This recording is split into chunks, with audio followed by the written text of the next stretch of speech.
Olá, sejam muito bem-vindos à Escola do Crédito. Eu me chamo Rayane Silva, eu sou especialista em crédito consignado e hoje nós vamos falar sobre o que está acontecendo na economia, como que a taxa Selic impacta no nosso mercado e como que isso explica a queda da comissão. E para a gente falar de um tema que é tão complexo e exige tanto conhecimento e domínio, eu tive a honra de convidar ninguém mais, ninguém menos que o Márcio Alaor para a gente conversar um pouquinho sobre isso.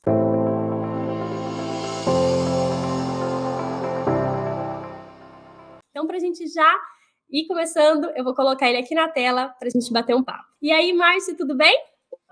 Tudo bem? E você? Como é que estão as coisas? Bem também, graças a Deus. Bem baqueada, né, com tudo isso, mas estamos se ajustando, né, para conseguir manter firme o foguete sem dar ré no ano que vem. Exatamente, não podemos desanimar, não. Sempre tem as dificuldades mesmo, esse mercado de consignado não é fácil, a vida do correspondente não é fácil, mas nós, assim, o que eu vejo é que o correspondente ele é determinado, ele é focado, e ele é um lutador, uma pessoa que merece aí o sucesso que tem e vai continuar tendo, porque é um canal muito importante, né, para o mercado financeiro brasileiro, com certeza. Sem dúvidas. E, Márcio, eu sei que você é muito importante, muito relevante para o mercado de consignado, mas talvez nem todos te conheçam, nem todos saibam da sua trajetória. Então, eu queria que você desse um breve resumo aí de você, para a galera te conhecer melhor. Tá ótimo. Obrigado pela oportunidade. Eu estou no mercado financeiro há 44 anos, né? Comecei com 16 anos de idade no Banco BMG e como office boy. E ali eu fiz carreira, desenvolvi, cresci, graças a Deus, vivi muitas crises, aprendi muito, tomei muita porrada, mas o importante é que nós, lá na frente, a gente saiu vivo, né? E tive o privilégio de participar da história do crédito consignado, né, em 98, quando, na época, o BMG entrou no mercado de crédito consignado, que era um mercado muito incipiente, muito pequeno, poucas pessoas conheciam, e o BMG desbravou esse mercado, crescemos nesse mercado, criamos a figura do correspondente bancário, que era pouco usado, né, praticamente não se usava muito, e foi o grande sucesso da operação, foi exatamente o correspondente bancário, porque esse correspondente bancário ele levou um crédito super barato para a gente que pagava 15% de taxa de juros por mês. Olha que espetáculo. Então, nós mudamos, né, tanto os bancos que operavam no consignado, como os correspondentes, através do correspondente bancário, nós mudamos a qualidade de vida dos servidores públicos, dos aposentados, enfim. Esse pessoal passou a ter uma condição de acesso ao crédito com taxa muito mais baixa. Então, eu participei, né, desde 98, onde ainda os convênios eram estadual, municipal e federal, até o grande boom do consignado, que foi 2004, com o INSS, que aí foi o grande boom, e a rede de correspondente, mais uma vez, ela brilhou e levou crédito barato do Oiapoque ao Chuí para esse aposentado tão carente, tão necessitado de crédito, né? E nós mudamos. Você vê, quando você pega a estatística do Banco Central e vê lá crédito pessoal, que é o crédito consignado, né?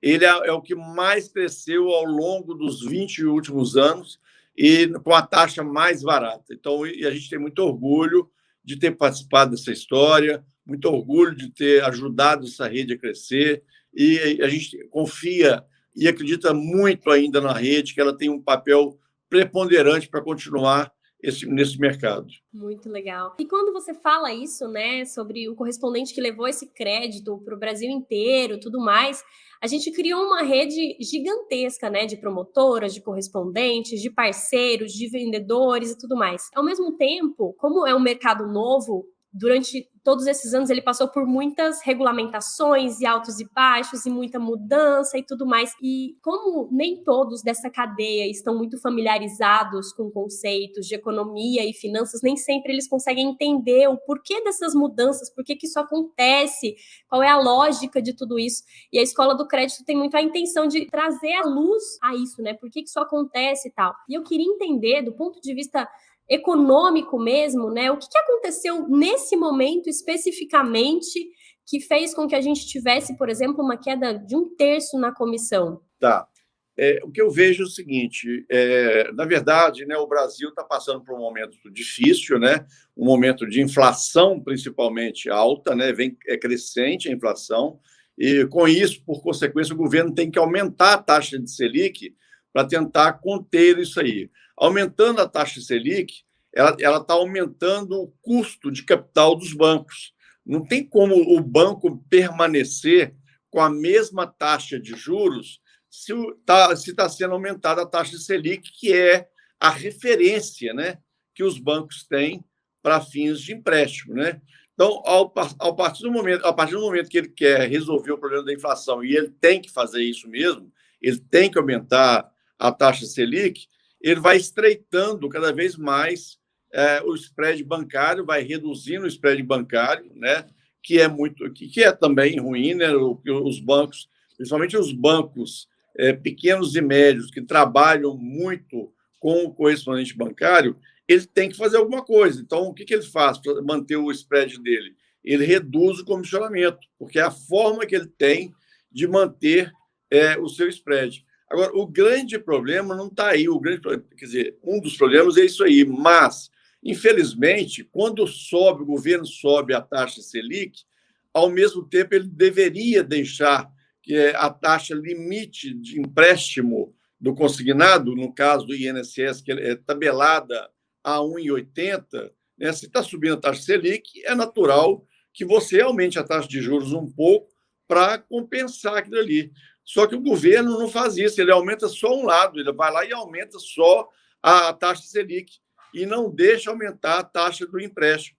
O que vai acontecer com isso? Isso é um risco grande daqui a pouco de voltar para o próprio governo, porque os bancos têm que manter seu spread, porque as suas despesas aumentam, o seu custo de capital aumenta. Daqui a pouco, os correspondentes bancários vão sendo apertados, estreitando o seu resultado, não vai sobrando nada, eles vão desistindo. Eu vejo, por exemplo, alguns correspondentes já começando a sair do mercado, que é péssimo, porque aí você não tem a pessoa que vai atrás do cliente, né, que vai onde o cliente está, né, como diz aquela música, onde o povo está.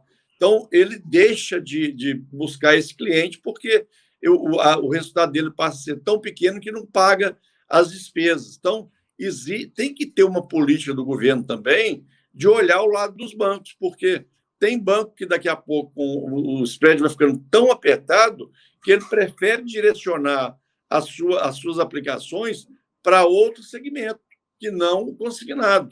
E aí corre-se um risco muito grande de acontecer o que aconteceu no passado, que somente os bancos grandes bancos de rede, atendiam.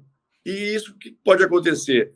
Taxa de juros dos bancos grandes, ele perde o interesse de aplicar no consignado, o aposentado, o servidor, por consequência, ele precisa desse dinheiro, ele vai entrar de novo em cheque especial, em cartão de crédito, em taxas muito mais altas do que é hoje. E é muito simples de resolver. Era só o governo pegar, a Selic subiu quanto? X. Aumenta o mesmo percentual da taxa limite. É 1,80, passa para 1. Estou dando um chute aqui, proporcionalmente. 1,85. Mas mantém como está, né, os spreads atuais. E não vai lá e faz somente o correspondente bancário pagar essa conta. Porque, no final, quem está pagando essa conta é o correspondente bancário. Porque também não é justo, porque esse cara ele trabalha muito, né, para chegar no cliente, para ajudar o cliente. Então, está precisando de uma revisão aí do governo também nesse sentido. Meu Deus, gente, que privilégio ouvir isso, que aula, Márcio, que aula. E diante disso, você acredita que existe uma possibilidade real que os bancos vão fazer algum tipo de ação para realmente aumentar essa taxa de juros? E o importante da gente trazer esse conteúdo, Márcio, que eu mais gosto é isso, porque senão, hoje a gente teve a queda na comissão. Amanhã, se os bancos vão lá e correm atrás para aumentar a taxa, muito correspondente que não entende essa lógica vai falar, meu, isso é um absurdo. Os bancos diminuem minha comissão e aumenta a taxa, não sei o quê. E quando a gente mostra essa lógica, ele vai conseguir entender, né, como que funciona essa dança das cadeiras. Isso é muito interessante. Boa pergunta, sabe por quê, Rai? A visão do coisa, muitas vezes, é essa mesmo, é errada. Ele acha que, aumentando a taxa de Selic, que o banco está ganhando mais. Ao contrário, está aumentando o custo de capital do banco. É muito ruim para o banco. Agora, se tivesse uma contrapartida de aumentar realmente a taxa que está hoje limitada, resolveria o problema, mas o governo não faz isso. Existe, sim, um movimento grande, um trabalho muito bem feito pela Febraban e pela BBC, eu sei disso, eu mantenho informado, converso bastante com o Alex, que é o diretor de consignado, né, da BBC, eles têm conversado no governo, mas, infelizmente, o pessoal do Conselho lá da Previdência, eles ainda não entenderam isso, né? Eles estão achando que isso aí vai aumentar o ganho dos bancos. Então, cabe aí à BBC e à Febraban, e eu sei que eles estão fazendo isso, de mostrar isso didaticamente, porque as pessoas que estão lá não estão entendendo. E se continuar assim, não tenha dúvida, os bancos vão tirar o pé dessa linha de consignado. E aí é péssimo, péssimo para o aposentado e pensionista, é péssimo para o servidor público, é ruim para todo mundo. Então, precisa de ter um pouco de sensibilidade nos órgãos, nos sindicatos que representam os aposentados. Não tem o banco ganhando dinheiro porque a taxa Selic aumentou. Ao contrário, ele está aumentando o custo dele. É isso que tem que ficar claro. E diante disso, Márcio, aqui você trouxe essa provável visão, né, naquilo que a gente acredita, de que eles não entendem, eles pensam que o banco vai ganhar mais e tal. E diante disso entra aquela preocupação, né? O que a gente pode esperar para o ano que vem em relação aos 5%, já que tem essa crença? Porque a gente está no banco, a gente entende que o ideal seria que aumentasse a taxa, que mantivesse os 5%, isso mantém o nosso mercado, isso mantém a economia aquecida. Mas já que tem esse conflito de visões, qual é a sua expectativa para o ano que vem, já que você tem mais relacionamento aí? O que você está vendo? Olha só, eu sei que está tendo um trabalho grande da BBC de novo para tentar manter os 5%, como eu também sei que, infelizmente, não está tendo essa sensibilidade por parte do governo em mantê-la, tá? Pelo que eu conversei em Brasília, ouvi algumas entidades e tudo, o governo tá querendo realmente cortar a partir de dezembro, não ter mais, a partir de janeiro, não ter mais esse 5% atual, que é importante para a economia, é importante como política de governo, é importante para o aposentado, né? E no momento difícil, né? Nós estamos pensando no ano que vem, que é um ano extremamente difícil, um ano que, se as coisas continuarem assim, a inflação continuar crescendo, as taxas de juros vão aumentar mais, os bancos vão recuar e cada vez vai ter menos crédito na praça, menos crédito para esse cliente que precisa tanto. Então, eu acho que as entidades de classe, não só, né, dos aposentados e etc., mas dos correspondentes, nós temos hoje a Associação dos Correspondentes. Eles têm que sentar com esse pessoal do Conselho da Previdência e explicar para eles, porque muitas vezes eles não entendem mesmo, é falta de entendimento.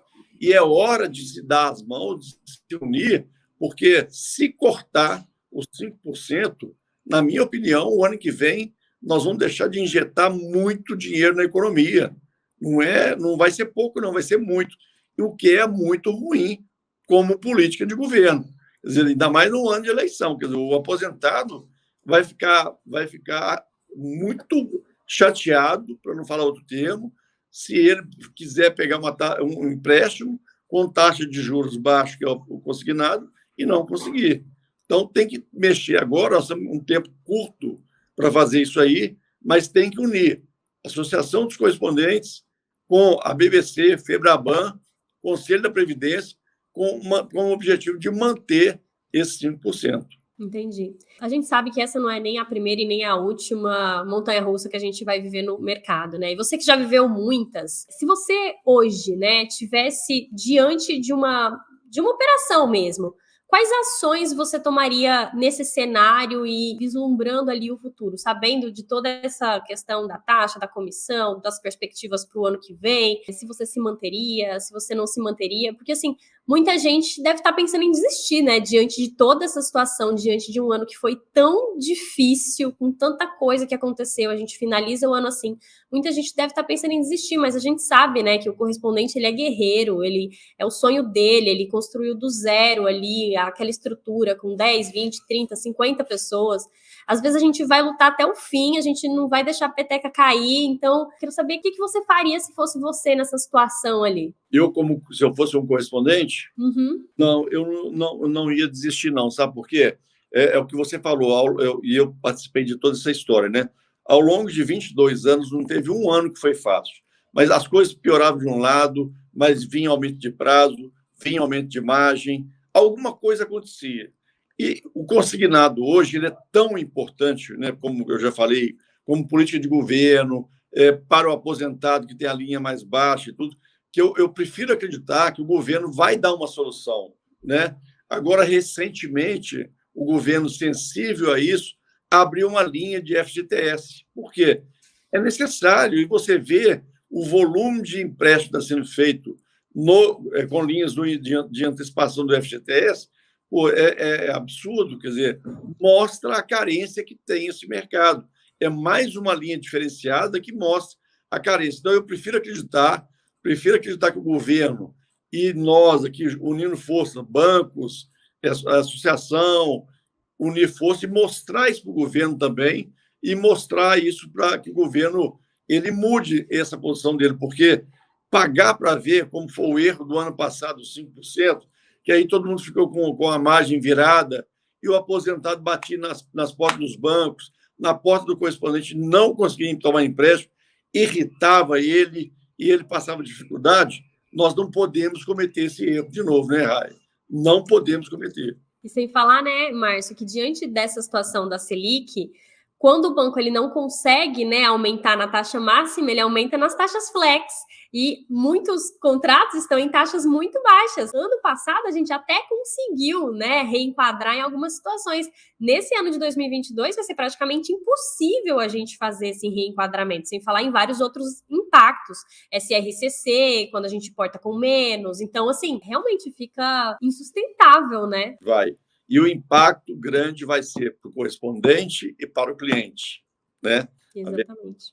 Quer dizer, ou seja, gente, tem que ter um movimento rápido para a gente resolver isso de forma muito... Porque se a gente não agilizar e resolver isso definitivamente, vai ser um caos nos 3 primeiros meses do ano que vem, como foi esse ano. Então, vamos unir força aí, bancos, né, correspondente, associação dos aposentados, etc., para a gente mudar esse jogo, porque do jeito que está, não dá para continuar. Sim.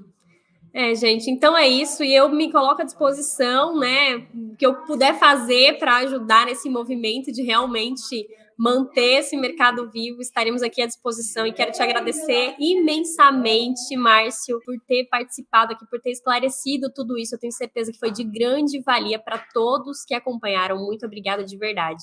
Por nada, Rai, sempre um prazer estar com você, eu gosto muito do seu trabalho, eu acho que ele é esclarecedor, e a rede de correspondente também gosta, e é isso, a gente tem que levar para eles, dar consciência para eles do que está acontecendo, né?